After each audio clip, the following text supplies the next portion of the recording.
Hi hello ನಮಸ್ಕಾರ ಸ್ನೇಹಿತರೆ. ಕೊನೆಗೂ ಗಾಯತ್ರಿ ದೇವಿ ಹಾಗೆ ಗಂಗಾ ಇಬ್ರು ಕೂಡ ಒಬ್ರೇ ಅನ್ನೋ ಸತ್ಯ ರಿವೀಲ್ ಆಗೋದ್ರ ಜೊತೆಗೆ JP ಹಾಗೆ ಗಾಯತ್ರಿ ದೇವಿಯ ನಡುವೆ ನಡೆದದ್ದೇನು ಅನ್ನೋ ಸತ್ಯ ಕೂಡ ರಿವೀಲ್ ಆಗ್ತದೆ. ಹಾಗಾದ್ರೆ ಏನಾಯ್ತು, ಏನು ಕತೆ, ಇದು ಎಲ್ಲವನ್ನ ಕೂಡ ತಿಳ್ಕೋಬೇಕು ಅಂದರೆ ಈಗಲೇ ನಮ್ಮ ಈ ಚಾನಲ್ನ ಸಬ್ಸ್ಕ್ರೈಬ್ ಮಾಡಿ, ಹಾಗೆ ಈ ಒಂದು ವಿಡಿಯೋವನ್ನು ಪೂರ್ತಿಯಾಗಿ ನೋಡೋದನ್ನು ಯಾವುದೇ ಕಾರಣಕ್ಕೂ ಕೂಡ ಮರಿಬೇಡಿ.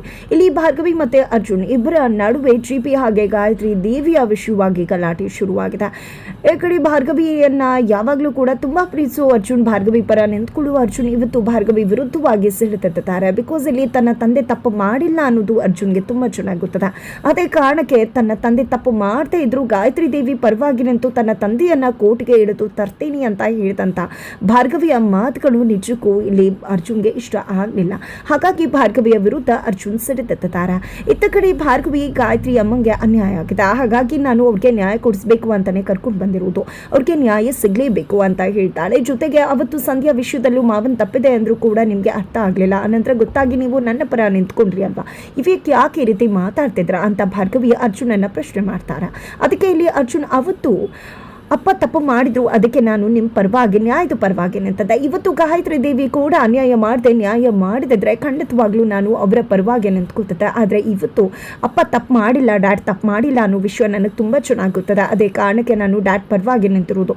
ನನ್ನ ಡ್ಯಾಡ್ ಅಹಂಕಾರಿ ಇರಬಹುದು, ಆದರೆ ಯಾವತ್ತೂ ಕೂಡ ನೀವು ಅಂದ್ಕೊಂಡಷ್ಟು ಕಠಿಣನೂ ಕೂಡ ಅಲ್ಲ.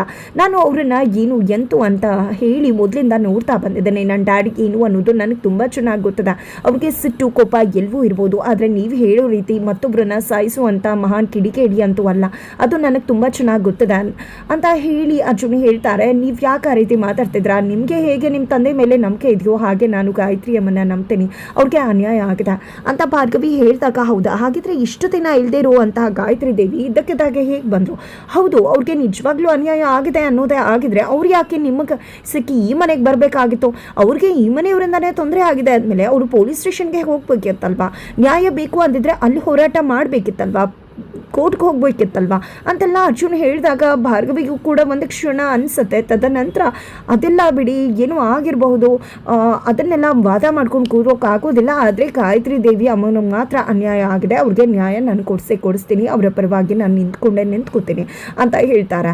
ಆದರೆ ಇಲ್ಲಿ ಅರ್ಜುನ್ ಮಾತ್ರ ತನ್ನ ತಂದೆಯನ್ನು ಬಿಟ್ಕೊಡೋದಕ್ಕೆ ರೆಡಿ ಇಲ್ಲ. ಇಲ್ಲಿ ಭಾರ್ಗವಿ, ನೀವು ನನ್ನ ಹೆಂಡತಿ ಆಗಿದ್ರೂ ಪರವಾಗಿಲ್ಲ, ಆದರೆ ಈ ಬಾರಿ ನಾನು ಯಾವುದೇ ಕಾರಣಕ್ಕೂ ಕೂಡ ನನ್ನ ಅಪ್ಪನ ಪರವಾಗಿ ಬಿಟ್ಟು ನಿಮ್ಮ ಪರವಾಗಿ ನಿಲ್ಲುವುದಕ್ಕಂತೂ ಸಾಧ್ಯನೇ ಇಲ್ಲ. ನೀವು ಗಾಯತ್ರಿ ದೇವಿ ಪರವಾಗಿ ನಿಂತು ವಾದ ಮಾಡಿದ್ರೆ ನಮ್ಮ ಅಪ್ಪನ ಪರವಾಗಿ ನಾನು ನಿಂತು ವಾದ ಮಾಡೋದಕ್ಕೆ ಮುಂದೆ ಬರ್ತೀನಿ ಅಂತ ಹೇಳಿ ಅರ್ಜುನ್ ಹೇಳ್ತಾರೆ. ನೋಡಿ ಬಿಡೋಣ ಸತ್ಯ ಎಲ್ಲಿ ಡಿಸೈಡ್ ಆಗುತ್ತೆ ಅಂತ. ಮನೇಲಿ ಡಿಸೈಡ್ ಆದರೆ ಡಿಸೈಡ್ ಆಗಲಿ, ಕೋರ್ಟಲ್ಲಿ ಡಿಸೈಡ್ ಆದರೆ ಡಿಸೈಡ್ ಆಗಲಿ, ಒಟ್ಟಿನಲ್ಲಿ ಗಾಯತ್ರಿ ಅಮ್ಮನಿಗೆ ನಾನು ನ್ಯಾಯ ಕೊಡಿಸ್ತೀನಿ ಅಂತ ಭಾರ್ಗವಿ ಹೇಳಿದಾಗ, ನನ್ನ ತಂದೆಗೂ ಕೂಡ ನ್ಯಾಯ ಕೊಡಿಸೋದು ನನಗೂ ಹೇಗೆ ಅಂತ ಗೊತ್ತದ ಅಂತ ಕೂಡ ಇಲ್ಲಿ ಅರ್ಜುನ್ ಹೇಳ್ತಾರೆ. ಇತ್ತ ಕಡೆ ವಿಕ್ಕಿ ಅಂತೂ ಗಂಗಾನ ಭೇಟಿ ಮಾಡಬೇಕು ಅಂತ ಕಾಯ್ತಿದ್ದಾರೆ. ಬಿಕಾಸ್ ಇಲ್ಲಿ ಎಲ್ಲ ಕೆಲಸ ಮುಗಿಸಿರುವುದರಿಂದಾಗಿ ಗಂಗಾ ವಿಕ್ಕಿನ ಭೇಟಿ ಮಾಡಬೇಕು ಅಂತ ಇಚ್ಛೆಪಟ್ಟಿದ್ದಾರೆ. ಅದೇ ಕಾರಣಕ್ಕೋಸ್ಕರನೇ ಇಲ್ಲಿ ಶಕ್ತಿ ಪ್ರಸಾದ್ ವಿಕ್ಕಿಗೆ ಇವತ್ತು ಗಂಗಾನನ್ನ ಭೇಟಿ ಮಾಡ್ತಾರೆ, ಈ ಜಾಗಕ್ಕೆ ಹೋಗು ಅಂತ ಹೇಳ್ತಾರೆ. ಹಾಗಾಗಿ ವಿಕ್ಕಿ ಹೋಗಿ ಕಾಯ್ತಾ ಇದ್ದಾರೆ. ಇವತ್ತು ಗಂಗಾ ನನ್ನನ್ನು ಭೇಟಿ ಮಾಡೋದಕ್ಕೆ ಬರ್ತಿದ್ದಾರೆ. ನಿಜಕ್ಕೂ ನನಗೆ ಎಷ್ಟು ಖುಷಿ ಆಗ್ತದೆ, ಗಂಗಾ ನನ್ನನ್ನು ನೋಡ್ತಿದ್ದಾರೆ ಅಂತ. ಅದ್ರ ಜೊತೆಗೆ ಬೇಜಾರು ಕೂಡ ಆಗ್ತದೆ, ಯಾಕಂದರೆ ಕಾಳಿ ನನ್ನ ಕಣ್ಮುಂದೆ ಬರಲೇ ಇಲ್ಲ, ಕಾಳಿ ಯಾರು ಅಂತ ಗೊತ್ತಾಗಲೇ ಇಲ್ಲ ನನಗೆ ಅಂತ ಅನ್ಕೋತಿದ್ದಾಗೇ ಅಲ್ಲಿ ಕೆಂಪು ಬಟ್ಟೆ ಧರಿಸ್ಕೊಂಡಿದ್ದೆ ಗಾಯತ್ರಿ ದೇವಿ ಅಲ್ಲಿಗೆ ಎಂಟ್ರಿ ಕೊಡ್ತಾರೆ. ಅದನ್ನು ನೋಡಿದ್ದೆ, ಕಾಳಿ ಅಂತ ಅಂದ್ಕೊಂಡಿದ್ದೆ, ಎಲ್ಲರೂ ಕೂಡ ಬೆಚ್ಚಿ ಬೀಳ್ತಾರೆ. ನಂತರ ಕಾಳಿ ಬಂದರು ಅಂತ ಹೇಳ್ತಿದ್ದಾಗೆ ವಿಕ್ಕಿ ಕೂಡ ಗಾಬರಿ ಆಗ್ತಿದ್ದಾರೆ. ಫೈನಲಿ ಮುಖವನ್ನು ರಿಮೂವ್ ಮಾಡ್ತಾರೆ, ಮುಖಕ್ಕೆ ಹಾಕಿದಂಥ ಪಟ್ಟಿಯನ್ನು ರಿಮೂವ್ ಮಾಡ್ತಾರೆ. ತಕ್ಷಣ ನೋಡಿದ್ದೆ ನಿಜಕ್ಕೂ ವಿಕ್ಕಿ ಗಾಬರಿ ಆಗ್ತಿದ್ದಾರೆ. ಅಷ್ಟರಲ್ಲಿ ಅಲ್ಲಿಗೆ ಶಕ್ತಿ ಪ್ರಸಾದ್ ಕೂಡ ಬರ್ತಾರೆ. ಶಕ್ತಿ ಪ್ರಸಾದ್ ಬಂದಿದೆ ಗಾಯತ್ರಿ ದೇವಿ ಅಂತ ವಿಕ್ಕಿ ಅನ್ಕೊಳ್ಳೋದಕ್ಕೂ ಗಂಗಾ ಅಂತ ಶಕ್ತಿ ಪ್ರಸಾದ್ ಬರೋದಕ್ಕೂ ಒಂದೇ ಆಗತ್ತೆ. ಇಲ್ಲಿ ವಿಕ್ಕಿ ಗಂಗಾನ ಅಂತ ಹೇಳಿ ಅಚ್ಚರಿ ಪಡ್ತಿದ್ದಾನೆ. ತದನಂತರ ಇಲ್ಲಿ ಪೊಲೀಸ್ ಜೊತೆಗಿದ್ದು ಕೆಲಸ ಮಾಡ್ತಿರೋ ಇನ್ಫಾರ್ಮರ್ ಯಾರು ಅಂತ ಗೊತ್ತಿದೆಯಾ, ನನಗೆ ಗೊತ್ತಾಗಿದೆ ಅಂತ ಹೇಳಿ ಅವರ ಜೊತೆಯಲ್ಲೇ ಇರ್ತಕ್ಕಂಥ ಒಬ್ಬ ರೌಡಿ ಕತ್ತಿಯನ್ನೇ ಮುಗಿಸ್ಬಿಡ್ತಾರೆ ಗಾಯತ್ರಿ ದೇವಿ ಅಲಿಯಾಸ್ ಗಂಗಾ ಅಂತ ಹೇಳ್ಬೋದು. ಇವನೇ ನಮ್ಮ ಜೊತೆ ಇದ್ಕೊಂಡು ಇನ್ಫಾರ್ಮರ್ ಆಗಿ ಪೊಲೀಸ್ ಅವ್ರಿಗೆ ವಿಷಯ ತಿಳಿಸ್ತಾ ಇದ್ದದ್ದು ಅಂತ ಹೇಳಿ ಅವರ ಕತ್ತಿಯನ್ನು ಮುಗಿಸ್ತಾರೆ. ನಂತರ ಇಲ್ಲಿ ಕಾಳಿ ಯಾರು ಅನ್ನೋ ವಿಷಯ ಕೂಡ ನನಗೆ ಗೊತ್ತಿದೆ ಅಂತ ತಿಳಿಸಿ ಎಲ್ಲರೂ ಕೂಡ ಶಕ್ತಿ ಪ್ರಸಾದ್ ಮನೆಗೆ ಬರ್ತಾರೆ. ಶಕ್ತಿ ಪ್ರಸಾದ್ ಮನೆಗೆ ಬಂದಿದ್ದೆ. ವಿಕ್ಕಿ ಅಂತೂ ಗಂಗಾನ ನೋಡಿ ಫುಲ್ ಫುಲ್ ಖುಷಿ ಆಗ್ತಿದ್ದಾರೆ. ಬಿಕಾಸ್ ಇಲ್ಲಿ ಗಂಗಾ ನನ್ನ ನೋಡೋಕೆ ಬರ್ತಿದ್ದಾರೆ ಅಂತ. ಈ ಕಡೆ ಗಾಯತ್ರಿ ದೇವಿ ಅಲಿಯಾಸ್ ಗಂಗಾ ಶಕ್ತಿ ಪ್ರಸಾದ್ಗೆ ಕೊನೆಗೂ ನಿನ್ನ ಮಗ ನಿನ್ನ ಹೆಸರನ್ನು ಉಳಿಸ್ಬಿಟ್ಟ, ತುಂಬ ಚೆನ್ನಾಗಿ ಅಚ್ಚುಕಟ್ಟಾಗಿ ಕೆಲಸ ಮಾಡ್ತಾನೆ, ಆ ನಂಬಿಕೆ ನನ್ನ ಹತ್ರ ಉಳಿಸ್ಕೊಂಡಿದ್ದಾನೆ, ಅದೇ ಕಾರಣಕ್ಕೆ ಅವನನ್ನು ನೋಡಬೇಕು ಅಂತ ನಾನು ಬಂದದ್ದು. ಫೈನಲಿ ಇವನೇ ನಮ್ಮ ವಾರಸ್ದಾರ ಅಂತ ಹೇಳ್ತಾರೆ. ಇಲ್ಲಿ ವಿಕಿಗೆ ಅರ್ಥ ಆಗ್ತಿಲ್ಲ, ಬಿಕಾಸ್ ಗಾಯತ್ರಿ ದೇವಿನೇ ಈಕೆ ಅನ್ನೋದೇ ಸರಿಯಾಗಿ ಸ್ಪಷ್ಟವಾಗಿ ಗೊತ್ತಾಗ್ತಿಲ್ಲ ವಿಕಿಗೆ. ಹಾಗಾಗಿ ಏನದು ಈ ರೀತಿ ಮಾತಾಡ್ತಿದ್ದಾರೆ ವಾರಸ್ದಾರ ಅದು ಇದು ಅಂತ ಹೇಳಿ ವಿಕಿಗೆ ಅನ್ನಿಸ್ದಾಗ ಇವಳು ಯಾರು ಅಂತ ಅಂದ್ಕೊಂಡೆ. ವಿಕಿ ನಿನ್ನ ಅತ್ತೆ ಗಾಯತ್ರಿ ದೇವಿನೇ ಅಂತ ಹೇಳಿದಾಗ ಏನಪ್ಪ ಮಾತಾಡ್ತಿದ್ರ, JP ಅಂಕಲ್ ಮೊದಲನೇ ಹೆಂಡತಿ ಗಾಯತ್ರಿ ದೇವಿ ನಿಮ್ಮ ತಂಗಿ ಇವರ, ನನ್ನ ಅತ್ತೆ ಇವರ ಅಂತ ಹೇಳಿದಾಗ ಹೌದು ಇವಳೇ ಗಾಯತ್ರಿ ದೇವಿ, ಇವಳೇ ಗಂಗಾ ಅಂತ ಹೇಳ್ತಾರ. ಈ ಮಾತನ್ನ ಕೇಳಿದ್ರೆ ನಿಜಕ್ಕೂ ವಿಕಿ ಬೆಚ್ಚಿ ಬೀಳ್ತಾರ. ಏನದು ಏನು ಮಾತಾಡ್ತಿದ್ರ ನೀವು, ಹಾಗಿದ್ರೆ ಗಾಯತ್ರಿ ದೇವಿ ಗಂಗಾ ಆಗಿ ಇದ್ಕೊಂಡು ಹೇಗೆ ಅದನ್ನೆಲ್ಲ ಮಾಡೋಕ್ಕೆ ಸಾಧ್ಯ ಅಂತೆಲ್ಲ ಕೇಳ್ತಾರೆ. ಜೊತೆಗೆ ಇಲ್ಲಿ ಶಕ್ತಿ ಪ್ರಸಾದ್ ಕೂಡ ಗಾಯತ್ರಿ ನೀನು ಆ ಮನೆಗೆ ಗಾಯತ್ರಿಯಾಗಿ ಹೋಗಿದ್ದೆ ಅಲ್ಲಿ ಪೊಲೀಸ್ ಅವರಿಂದ ಬಚ್ಚಿಟ್ಕೋಬೇಕು ಅಂತ ಶಕ್ತಿ ಕೇಳಿದಾಗ ನಾನು ಪೊಲೀಸ್ ಅವರಿಂದ ಬಚ್ಚಿಟ್ಕೊಳ್ಳೋದ, ನನಗದ್ರ ಅವಶ್ಯಕತೆ ಏನಿದೆ, ಇಂಥ ಎಷ್ಟು ಜನನ ನೋಡಿಕೊಂಡು ಎಷ್ಟು ಕೇಸ್ಗಳನ್ನು ಡೀಲ್ ಮಾಡ್ಕೊಂಡು ಬಂದಿಲ್ಲ, ಖಂಡಿತ ಅದಕ್ಕೆಲ್ಲ ನಾನು ಅಲ್ಲಿಗೆ ಹೋಗಿದ್ದು, ನನಗೆ ಅವಳೆ ಕಾಳಿ ಅನ್ನೋ ವಿಷಯ ಕೂಡ ಗೊತ್ತಿತ್ತು.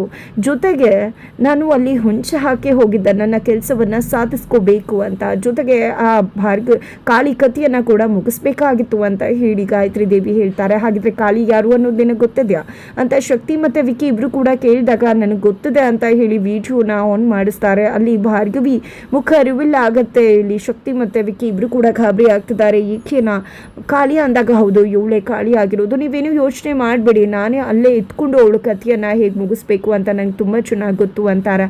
ಆದರೆ ಗಾಯತ್ರಿ ದೇವಿ ಗಂಗಾ ಆಗಿದ್ದು ಹೇಗೆ ಅಂತ ವಿಕಿ ಕೇಳಿದಾಗ ಈ ಗಾಯತ್ರಿ ದೇವಿ ಮೊದಲೇ ಗಂಗಾ ಆಗಿದ್ಲು, ಆದರೆ ಏನು ಮಾಡೋದು, ನಮಗೆ ಒಂದು ಕಪ್ಪು ಕೋಟಿನ ಅವಶ್ಯಕತೆ ಇತ್ತು ಕಾವಲು ಕಾಯೋದಕ್ಕೆ, ಅದೇ ಕಾರಣಕ್ಕೆ ನಾನು JPನ ಪ್ರೀತಿ ಮಾಡಿರೋ ರೀತಿ ನಾಟಕ ಮಾಡಿ ಅವನನ್ನು ಮದುವೆ ಆದೆ. ಜೊತೆಗೆ ಶಕ್ತಿಗೆ ಅಧಿಕಾರದ ಹುಚ್ಚು, ಆದರೆ ನನಗೆ ಆ ಹಣದ ಹುಚ್ಚಿಡ್ತಿತ್ತು, ಅದೇ ಕಾರಣಕ್ಕೆ ನಾವು ಈ ಬಿಸ್ನೆಸ್ಸನ್ನು ಮಾಡ್ತಾ ಇದ್ದೀವಿ, ಎಷ್ಟು ಜನಗಳಿಗೆ ಸಹಾಯ ಮಾಡ್ತಾ ಇದ್ದೀವಿ, ಎಷ್ಟು ಜನರ ಕಣ್ಣೀರನ್ನು ಒರೆಸ್ತಾ ಇದ್ದೀವಿ ಅಂತೆಲ್ಲ ಹೇಳ್ತಾರೆ. ಜೊತೆಗೆ ನಾನು JPಗೆ ಯಾವುದೇ ರೀತಿಯ ಸುಳಿವನ್ನು ಕೂಡ ಬಿಟ್ಕೊಟ್ಟಿರಲಿಲ್ಲ. ಇಲ್ಲಿ JP ಮತ್ತು ರವೀಂದ್ರ ಇಬ್ಬರು ಕೂಡ ತುಂಬ ಕ್ಲೋಸ್ ಫ್ರೆಂಡ್ಸ್ ಆಗಿದ್ದರು. ನನ್ನ ವಿಷಯ ಮೊದಲು ಗೊತ್ತಾಗಿದ್ದೆ ರವೀಂದ್ರಂಗೆ, ಹಾಗಾಗಿ ಅವನ ವಿಷಯನ JPಗೆ ಹೇಳೋಕೆ ಮುಂದಾದ. ಆಗ ನಾನು JP ಮತ್ತು ರವೀಂದ್ರನ ಫ್ರೆಂಡ್ಶಿಪ್ಪನ್ನು ಹಾಳು ಮಾಡಿದೆ, ಇಬ್ಬರು ಕೂಡ ದೂರ ಆದರು. ಆದರೆ ಒಂದಿನ ನಮ್ಮ ತೋಟದ ಮನೆಯಲ್ಲಿ ಒಬ್ಬರು ಮಿಸ್ ಆದರು. ಆಗ JPಗೆ ರವೀಂದ್ರ ಹೇಳಿದ ಮಾತು ನಿಜ ಅಂತ ಅನ್ಸೋಕೆ ಶುರು ಆಯಿತು. ಅದೇ ವಿಷಯದಲ್ಲಿ ನಮ್ಮ ನಡುವೆ ಗಲಾಟೆ ಕೂಡ ಆಯಿತು. ಅವನಿಗೆ ನಾನೇ ಗಂಗಾ ಅನ್ನೋ ಅನುಮಾನದ ಜೊತೆಗೆ ಸತ್ಯ ಕೂಡ ಗೊತ್ತಾಯಿತು. ಅವತ್ತೇ ನಾನು ಗಲಾಟೆ ಮಾಡಿಕೊಂಡು ನಾನು ತಪ್ಪೇ ಮಾಡಿಲ್ಲ ಅನ್ನೋ ರೀತಿ ಮನೆಯಿಂದ ಆಚೆ ಹೋಗಿ ನನ್ನ ಒಂದು ಹೆಸರನ್ನು ನಾನೇ ಅಳಿಸ್ಕೋಬೇಕು ಅನ್ನೋ ಕಾರಣಕ್ಕೆ ನನ್ನ ಅಂತ್ಯವನ್ನು ನಾನೇ ತಂದುಕೊಟ್ಟೆ, ನಾನೇ ಸತ್ತು ಹೋಗಿದ್ದೀನಿ ಅಂತ ಹೇಳಿ ಜಗತ್ತಿಗೆ ಬಿಂಬಿಸಿದ್ದೆ ಅಂತ ಹೇಳಿ ಗಾಯತ್ರಿ ದೇವಿ ಎಲ್ಲ ವಿಷಯವನ್ನು ಕೂಡ ಹೇಳ್ತಾರೆ. ಜೊತೆಗೆ ನಿನ್ನನ್ನು ಹಾಗೆ ನನ್ನ ಮಗನಿಗೆ ಯಾವುದೇ ರೀತಿಯ ನಮ್ಮ ವಿಷಯ ಗೊತ್ತಾಗಬಾರ್ದು ಅಂತ ಅಣ್ಣಂಗೆ ನಾನೇ ಹೇಳಿದ್ದೆ ಕೂಡ. ಇವಾಗ ನೀನು ನಮ್ಮ ವಾರಸ್ದಾರನಾಗಿ ನಾವು ಹೋದ ಮೇಲೆ ಎಲ್ಲ ಇದನ್ನು ನೋಡ್ಕೋಬೇಕಾಗುತ್ತೆ, ಖಂಡಿತ ನೋಡ್ಕೋತೀಯ ಅನ್ನೋ ದೃಢ ವಿಶ್ವಾಸ ನನಗಿದೆ ಅಂತ ಹೇಳಿ ಗಾಯತ್ರಿ ದೇವಿ ಹೇಳ್ತಾರೆ. ಜೊತೆಗೆ ಇಲ್ಲಿ ಗಾಯತ್ರಿ ದೇವಿ ತುಂಬ ಒಳ್ಳೆಯವಳು, ಆದರೆ JPನೂ ಕೂಡ ಕೆಟ್ಟವನಲ್ಲ ಅಂತ ಶಕುಂತಲ್ ಅವರು ಹೇಳ್ತಿದ್ದಾರೆ. ಬಿಕಾಸ್ ಇಲ್ಲಿ JP ಪಾಟೀಲ್ ನಿರ್ಮಲಾ ಹತ್ರ ಹೇಳಿದ ಮಾತುಗಳನ್ನ ಕೇಳಿದ್ದೆ ಶಕುಂತಲ್ ಅವ್ರಿಗೆ ಈ ಒಂದು ನಂಬಿಕೆ ಬಂದಿದೆ JP ಮೇಲೆ. ಯಾಕಂದರೆ JP ಪ್ರೀತಿ ಮದುವೆ ಆಗಿದ್ದು ಗಾಯತ್ರಿನ, ಇವತ್ತೇ ಅವನು ಆ ಮುಗಿಸೋದಕ್ಕೆ ಮುಂದಾದಂಥ ನಿರ್ಮಲಾ ಮೇಲೆ ರೇಗ್ತಿದ್ದಾನೆ. ಅಂಥದ್ರಲ್ಲಿ ಅವತ್ತು ಅವನು ಆ ಕೆಲಸ ಮಾಡೋದಕ್ಕೆ ಮುಂದಾಗಿದ್ನ. ಆದರೂ ಕೂಡ ಯಾಕೆ JP ಮೇಲೆ ಇಂಥ ಆಪಾದನೆ ಬಂದಿದೆ, ಅಲ್ಲಿ ಸತ್ಯ ಏನೋ ಇದೆ ನಮ್ಗೆ ಗೊತ್ತಿಲ್ಲದೆ ಇರೋದು, ಅದನ್ನು ತಿಳ್ಕೊಳ್ಳೇಬೇಕು ಅಂತ ಹೇಳಿ ಶಕುಂತಲ್ ಅವರು ಯೋಚನೆ ಮಾಡಿದೆ. ಇಲ್ಲಿ ಭಾರ್ಗವಿ ಹತ್ರ ಕೂಡ ಸತ್ಯ ತಿಳ್ಕೊಮ ಅಂತ ಮಾತಾಡ್ತಿದ್ದಾರೆ. ಹಾಗಿದ್ರೆ ಏನಾಗುತ್ತೆ ಮುಂದೆ, ನಿಜಕ್ಕೂ ಇಲ್ಲಿ ಭಾರ್ಗವಿ ಎಲ್ಲರನ್ನ ಕೂಡ ಎದುರು ಹಾಕೊಂಡಿದ್ದಾಳೆ. ಅರ್ಜುನ್ ಹೇಳಿದಂಥ ಆ ಒಂದು ಅನುಮಾನಗಳು ಭಾರ್ಗವಿಗೆ ಖಂಡಿತ ಬರದೇ ಇರ್ಲಿಕ್ಕೆ ಸಾಧ್ಯ ಇಲ್ಲ, ಖಂಡಿತ ಬಂದಿದೆ. ಆದರೆ ಮನೆಯವರನ್ನ ರಕ್ಷಣೆ ಮಾಡಬೇಕು ಅಂದರೆ ಆಕೆ ಪರವಾಗಿ ನಿಂತು ಆಕೆಯಾಗೆ ಕೆಡ್ಡ ತೋಡಬೇಕು ಅನ್ನೋ ಕಾರಣಕ್ಕೆ ಭಾರ್ಗವಿ ಗಾಯತ್ರಿ ದೇವಿಯನ್ನು ನಂಬದಾಗೆ ನಟಿಸ್ತಿದ್ದಾರೆ ಅಂತ ಅನ್ನಿಸ್ತಿದೆ. ಆದರೆ ಅಲ್ಲಿ ಗಾಯತ್ರಿ ದೇವಿ ತನ್ನ ಕೆಡ್ಡಾಗೆ ಭಾರ್ಗವಿ ಬಿದ್ದಿದ್ದಾರೆ ಅಂತ ಕೂಡ ಅಂದ್ಕೊಂಡಿದ್ದಾರೆ. ಹಾಗಿದ್ರೆ ಏನಿರಬಹುದು ಸತ್ಯ, ಏನಾಗ್ತದೆ, ಇದು ಎಲ್ಲವನ್ನ ಕೂಡ ತಿಳ್ಕೋಬೇಕು ಅಂದರೆ ಮುಂದಿನ ವಿಡಿಯೋಗೆ ವೇಟ್ ಮಾಡೋದನ್ನು ಮರಿ.